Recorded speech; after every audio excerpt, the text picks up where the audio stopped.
Fire and Wine Cookbook, and we're here today to talk to you about the 3-2-1 method of smoking ribs. This is the easiest and most foolproof way of smoking ribs, and we're going to be using the recipe from Vindulge to show you this simple process of making some of the best ribs you can possibly make on any kind of smoker that you have. So this is a great guide for when you're just getting started and want to achieve some super tender, juicy ribs. This is really easy to modify once you know the basics. And while there are some people who might say that this method creates overcooked ribs, meaning they fall off the bone, that's not always the case. So what does 3-2-1 actually mean? Well, the 3 references the amount of hours that the ribs spend smoking, unwrapped, just seasoned. The 2 references the amount of hours they spend wrapped. In our case, we like to wrap them with a little bit of butter, a little bit of honey, put them back on the smoker for 2 more hours. 1 references the amount of hours they're spent unwrapped, drizzled with a little bit of barbecue sauce. It's really as easy as that. Are you ready to Vindulge? Let's go. So we've got a few racks of spare ribs here. We are going to start by trimming off any loose or excess fat from the ribs. We're just going to get them nice and even. And then we need to remove the membrane on the bone side. Just try to get a good grip on it. I usually like to use a paper towel so it doesn't slip, and then just rip it off. And now to season the ribs, I like to give it a coating of Dijon mustard as a binder, and then season them liberally with our ultimate dry rub. This is a great rub for ribs. And just go ahead and repeat that on both sides.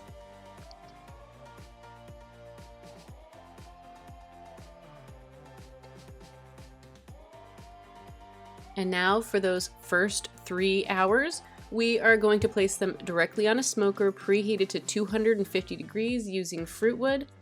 Plan to smoke those ribs for 3 hours.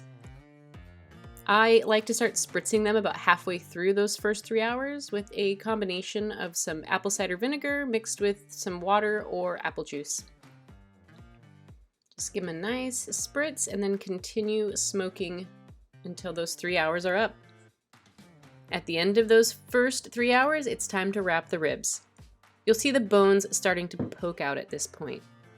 Place the ribs bone side down on a large strip of aluminum foil and then add about 4 tablespoons of butter and then drizzle them with honey. I also like to add a few more spritzes for some added moisture.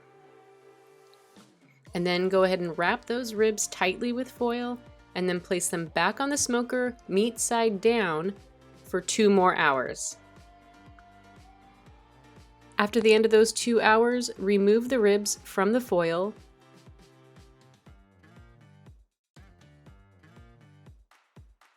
At this point, the meat should be super tender. And then glaze the ribs with some barbecue sauce. I love to use our KC barbecue sauce for this. Just give those ribs a good coating, and then place them back on the smoker, meat side up, for up to 1 final hour uncovered. That last hour will help set the meat and give it 1 more layer of delicious flavor. And that's it. 3 hours smoked, 2 hours wrapped, 1 hour unwrapped and sauced. Super easy and amazing ribs every time.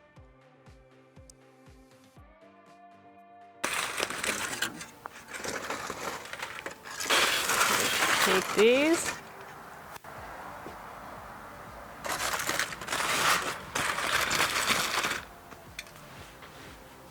All right. Let's slice into these bad boys, shall we? So spare ribs have a little bit of an angle, so you're really just kind of looking for where the bone is, and then you're gonna slice down.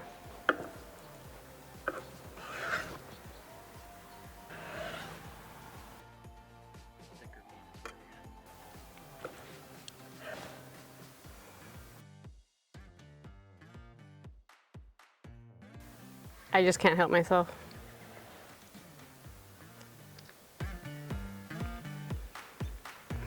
That didn't fall off the bone. And you know what? That's one of the most tender ribs I've had in years. Holy crap. This is so good. I wish you could taste it. Oh my God. I think I've outdone myself this time. I think I got some paper towels. Chef's tip. Always keep paper towels handy when you're eating ribs. The more you know. All right. We hope you enjoyed Vindulging with us today and making some 3-2-1 ribs. Here at Vindulge, we are all about helping you create great food, drink great wine, and have amazing backyard experiences with your family and friends. You can find this recipe and hundreds more over on Vindulge.com. Thanks for watching. Cheers.